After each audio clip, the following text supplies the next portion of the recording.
పహల్గామ్ లో జరిగినటువంటి ఉగ్రదాడిలో 27 మంది చనిపోయిన తర్వాత మాత్రం కేంద్రం ఇక ఉపేక్షించేది లేదు.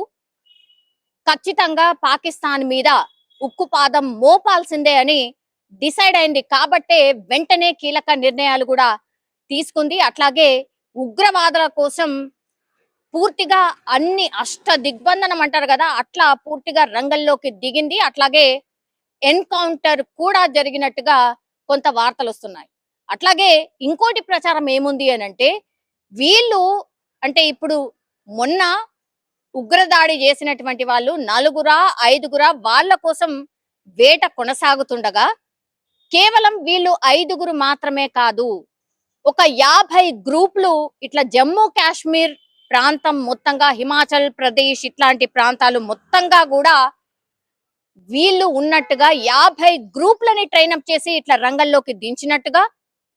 అట్లాగే ఎక్కడైనా ఇప్పుడు చాలా రద్దీ ఉండేటటువంటి ప్రాంతాలు, ఎస్పెషల్లీ మన తిరుపతి ఏడుకొండల వాడిని కూడా టార్గెట్ చేసి ఉండొచ్చు అని నిఘా వర్గాలు హెచ్చరించిన పరిస్థితి. అట్లాగే హిమాచల్ ప్రదేశ్ అంటే పర్యాటక ప్రాంతాలు ఏవైతే ఉంటాయో, ఎక్కువ జన సాంద్రత ఉండేటటువంటి ప్రాంతాలు ఏవైతే ఉన్నాయో వాటిని టార్గెట్ గా పెట్టుకొని ఒక 50 గ్రూప్స్ ని పూర్తిగా ట్రైన్ అప్ చేసి మన దేశంలోకి, పాకిస్తాన్ మీదుగా మన దేశంలోకి ఎంట్రీ ఇచ్చినట్టుగా నిఘా వర్గాలు పూర్తి స్థాయిలో ఒక రెడ్ అలర్ట్ అనుకోండి, ఒక హై అలర్ట్ ప్రకటించిన పరిస్థితి. ఇప్పుడు నిఘా వర్గాలు అన్ని కూడా కూంబింగ్ చేస్తున్నాయి, పూర్తిగా ప్రతి దాన్ని క్షుణ్ణంగా పరిశీలిస్తున్నాయి.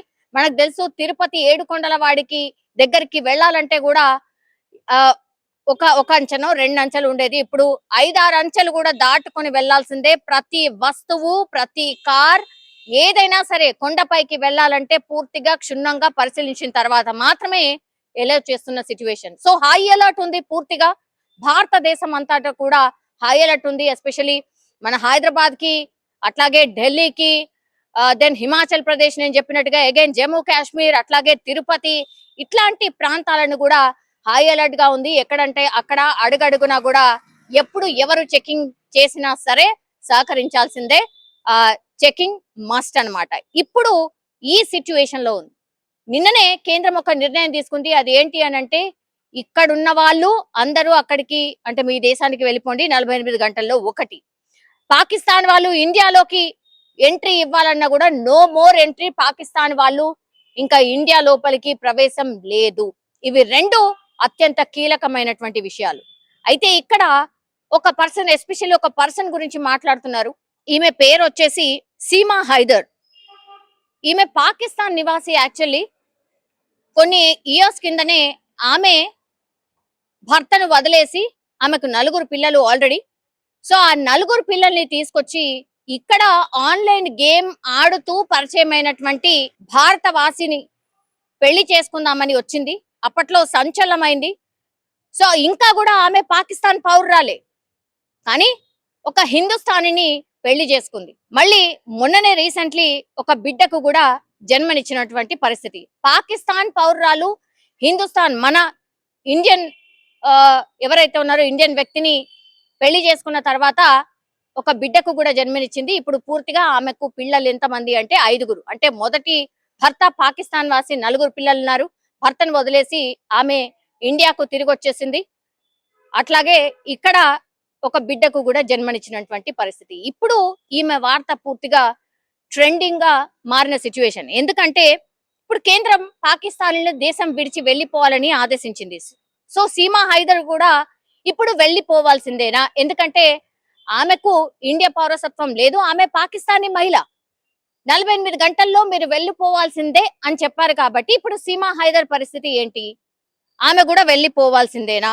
నెటిజన్లు రకరకాలుగా స్పందిస్తున్నారు. వెళ్లిపోవాల్సిందే అని ఒకళ్ళు, లేదు ఇక్కడికే వచ్చింది కాబట్టి, నమ్మకంగా ఉంది కాబట్టి, బిడ్డకు జన్మనిచ్చింది కాబట్టి ఇక్కడే ఉండిపోవాలి, ఆమె ఎందుకు ఆమె అన్యాయం అయిపోతుంది, లేదంటే బిడ్డలు అన్యాయం అయిపోతారు అనేటువంటిది ఇంకో వర్షన్. సో రకరకాలుగా వినిపిస్తోంది.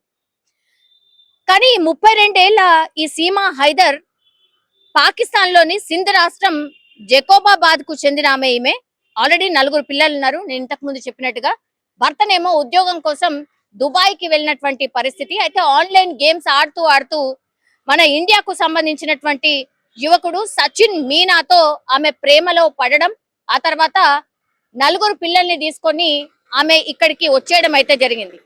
సో ఢిల్లీ సమీపంలో ఈమె నోయిడా ప్రాంతంలో సచిన్ మీనాతో ఇప్పటికీ కూడా కలిసి ఉంటోంది. అప్పటి నుంచి కూడా ఆమె ఇండియాలోనే ఉండేందుకు భారత పౌరసత్వం కోసం కూడా ట్రై చేస్తున్న పరిస్థితి. అయితే ఇంతవరకు భారత పౌరసత్వం ఆమెకి లభించలేదు కాబట్టి, మరి ఆమె పాకిస్తానీ మహిళ కాబట్టి పాకిస్తానీ భర్త ఇప్పుడు ఆమె మీద ఫైట్ చేస్తున్నాడు లీగల్ గా, నా భార్యని నా పిల్లల్ని పాకిస్తాన్ కి పంపించండి అని. ఇప్పుడు కేంద్రం మరి ఏం చేయబోతోంది? ఆర్ ఇప్పుడు సీమా హైదర్ ఆమె భర్త ఎవరైతే ఉన్నాడో సచిన్ మీనా వాళ్ళు ఏం చేయబోతున్నారు? కేంద్రాన్ని ఆశ్రయించబోతున్నారా? ఏం చేస్తారు అనేది పెద్ద ఎత్తున చర్చ అయితే నడుస్తోంది. దీని మీద పెద్ద ఎత్తున డిబేట్ కూడా నడుస్తున్న సిచ్యువేషన్ అయితే కనిపిస్తోంది. కానీ ఇప్పుడు నిజంగానే సీమా హైదర్ పరిస్థితి ఏంటి? ఎందుకంటే అప్పట్లో సంచలనం క్రియేట్ అయింది.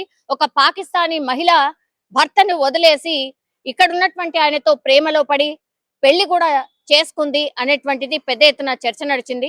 సరే, అప్పుడు ఇట్లాంటి సిచ్యువేషన్ లేదు. పాకిస్తాన్ తోని వైరం ఉన్నప్పటికీ కూడా పాకిస్తాన్ని కొంతమేర శత్రు దేశంగా మనం భావించినా కూడా అప్పుడు ఈ సిచ్యువేషన్ లేదు. కానీ ఇప్పుడు పెహల్గాం లో జరిగినటువంటి ఉగ్రదాడి తర్వాత మాత్రం కేంద్రం కూడా ఒక ఖచ్చితమైన డిసిషన్ తీసుకుంది. కాబట్టి ఇప్పుడు ఏం చేయబోతున్నారు? ఇప్పుడు సీమా హైదర్ పరిస్థితి ఏంటి, వాళ్ళ ఫ్యామిలీ పరిస్థితి ఏంటి అనేది చూడాల్సిందే. నెటిజన్స్ కూడా పెద్ద ఎత్తున స్పందిస్తున్నారు. దీనిపైన మీరు కూడా స్పందించాల్సిందిగా కోరుతున్నాం. మీ కామెంట్ కూడా తెలియజేయాల్సిందిగా కోరుతున్నాం. ఎందుకంటే ఆమె పాకిస్తాన్ మహిళ, భారత్ కి సంబంధించిన అతన్ని మ్యారేజ్ చేసుకుంది. ఇక్కడ కూడా ఆమెకు ఒక బిడ్డ కూడా జన్మించిన పరిస్థితి. ఇప్పుడు పాకిస్తాన్ ఆమెనా లేదంటే ఇండియా ఆమెనా? మీ కామెంట్ కూడా తెలియజేయాల్సిందిగా కోరుతున్నాం.